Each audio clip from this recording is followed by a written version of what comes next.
Hi guys, in today's lesson, we're going to be discussing rates of change of linear and quadratic functions. For this lesson, you're going to need to be very comfortable with calculating the average rate of change.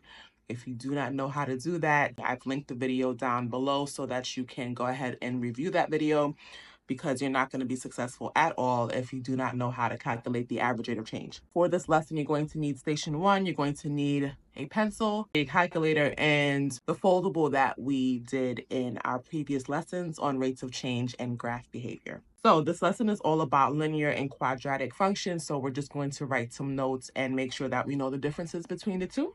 When we graph a linear function or any linear function, it's going to be a straight line, like we see here in the example. So a linear function is going to be a function that just has an x without any type of exponent. So the example that we have here, y equals 3x plus 2, that equation just has an x without an exponent, okay? A quadratic function. A quadratic function is going to be shaped like a U or a parabola. And in this example here, we have y equals x squared minus 2x minus 2. So that's going to be an equation that has an x with an exponent of 2. So anytime you see an equation with an x and an exponent of 2, we know that that's going to be a quadratic function. Okay, so the first thing that we're going to discuss in this lesson is all about linear functions. So let's go ahead and move on to example number 1.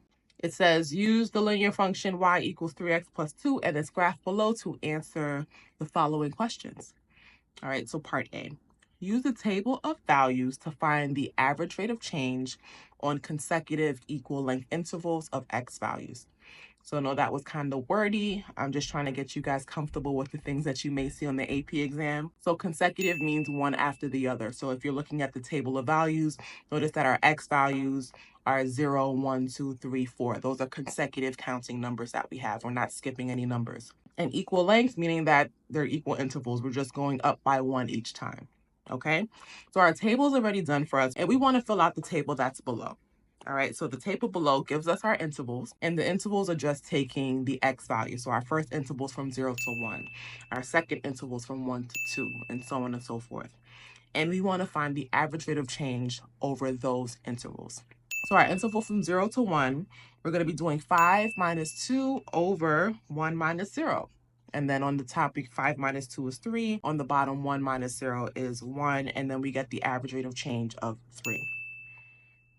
And just FYI, if you like to write things out, you're not going to have enough space to do this on the paper. So you're going to have to get a separate sheet of paper or work in your notebook so that you have enough space.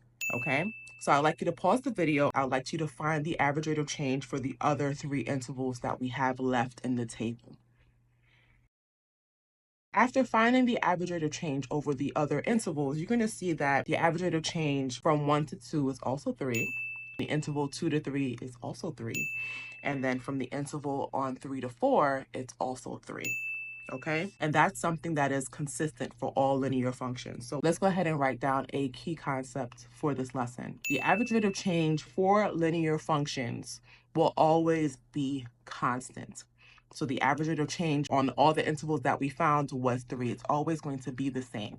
Not necessarily 3, but it will be consistent from interval to interval. And it always corresponds back to the slope of the line. Notice that the equation y equals 3x plus 2, the number in front of the x, which represents slope, is 3. So our slope is 3, and the average rate of change over any interval is also 3. Okay, so now let's fill out the last row of our table, change in average rate of change. Okay, so this just means what is actually happening to the average rate of change as we change intervals. So I know that's kind of wordy, but hopefully you guys get what I'm saying. So if you look at the different intervals, we don't see a change. We just have 3 consistently, which means there is no change in the average rate of change. So for our next big idea, the change in average rate of change for linear functions is always going to be 0.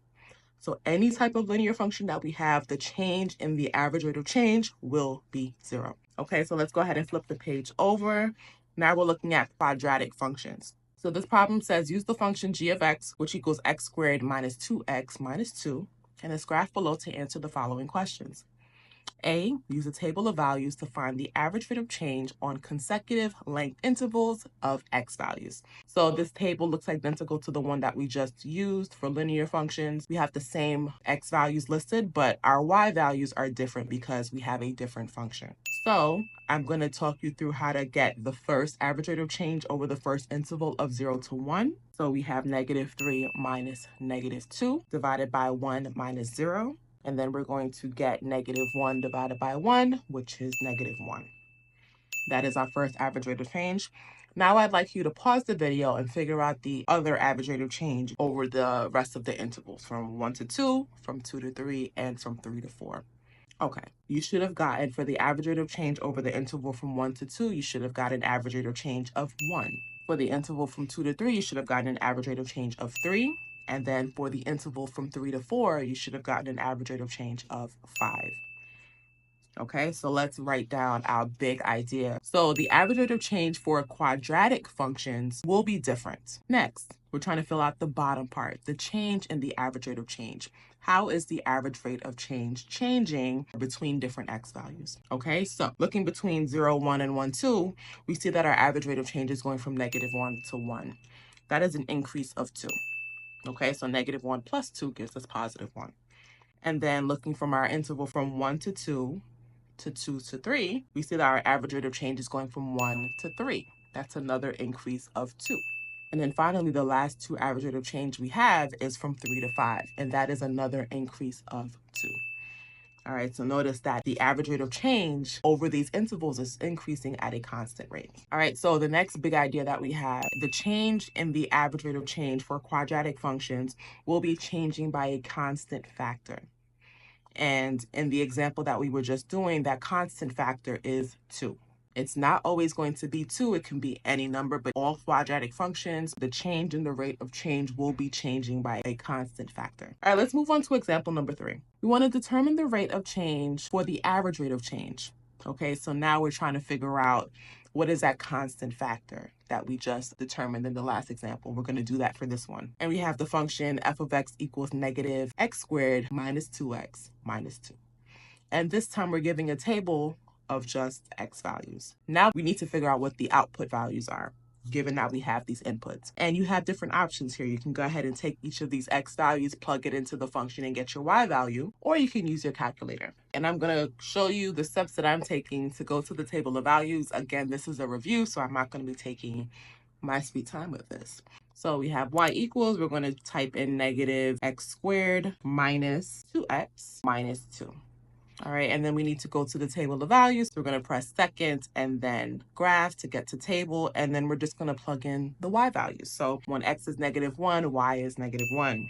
When x is 0, y is -2. When x is 1, y is -5. And then we get -10 for y when x is 2, and then -17 for y when x is 3. So now you need to figure out the average rate of change between each of those intervals. So I'm going to do the first one with you, and then you're going to do the rest on your own.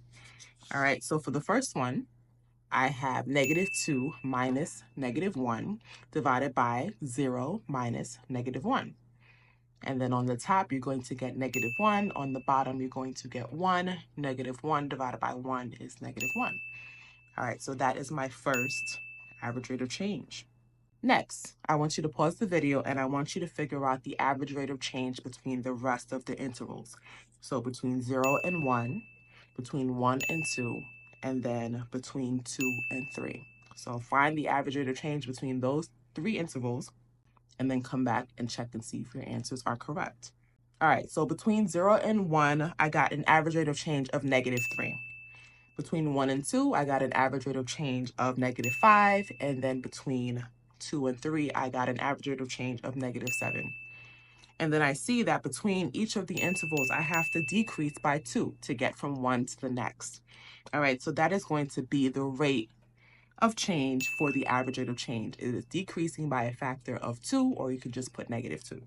Final example. Now we're trying to lump a bunch of different things into each other. And for this one, you may want to refer back to your foldable that we had in the last lesson. All right, so example number 4, it says the values of a function g are given at the selected x values in the table below. Determine if the function is concave up or concave down. So for this one, we're just giving a table of values we don't know anything about the function besides the values. So we can't go and plug in the function into the calculator to determine this. We need to use what's given to us. Remember in the last lesson that we know that a function will be concave up if the average rate of change is increasing, or a function will be concave down if the average rate of change is decreasing. So that's going to be the route that we have to take in order to figure out if the function is concave up or concave down. We need to know if the average rate of change is increasing or decreasing. So we need to figure out the average rate of change over these intervals. So I'm going to do the first one with you, and then you're going to do the rest on your own. All right, so for the interval between -2 and -1, we're going to try to find the average rate of change. So I'm going to have 3 minus 9 divided by -1 minus -2. And that's going to give me -6 over 1. So my first average rate of change is -6. I want you to pause the video and try to figure out the average rate of change between the rest of the other intervals. So from -1 to 0, from 0 to 1, and then from 1 to 2. And then see if you're able to figure out if the graph is concave up or concave down based on the answers that you get. All right, so the average rate of change between -1 and 0 was -2. And then the average rate of change between 0 and 1 was 2. And then the last interval, the average rate of change was 6. We see that from -6 to +6, the average rate of change is increasing. So since the average rate of change is increasing, we know that this graph is going to be concave up. Okay? So I hope we're connecting some of the dots and this has made sense. If you have questions, please come up and let me know. Otherwise, go ahead and move on to station 2.